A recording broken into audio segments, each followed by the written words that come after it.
The fallout continues this morning after Governor Hochul pumped the brakes on congestion pricing. The MTA now said it was going to use that revenue from the tolls to fund much-needed capital improvement projects. So what are they going to do now? How do they keep those projects moving forward? The clock is ticking for New York lawmakers to try to figure out a solution before the end of the session. Eyewitness News reporter Lindsay Tuchman live on the Upper West Side with details. Lindsay.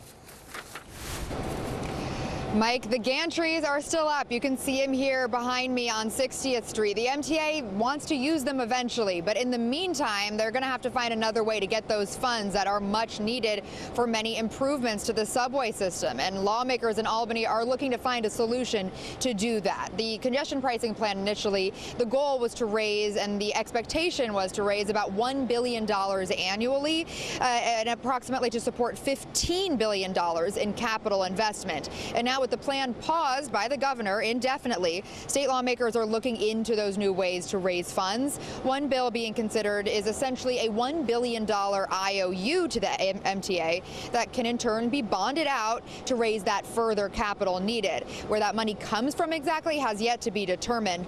The first proposal, though, from Hochul was a payroll tax on businesses, but that was a non-starter for legislators who also slammed the governor for the decision overall, which they say puts important projects at risk. None of this is going to be possible if we are just subject to the whims of a governor who makes decisions based on who her latest donors were. That is dangerous. That is not responsible policy when it comes to our environment, when it comes to our transit, or when it comes to working people.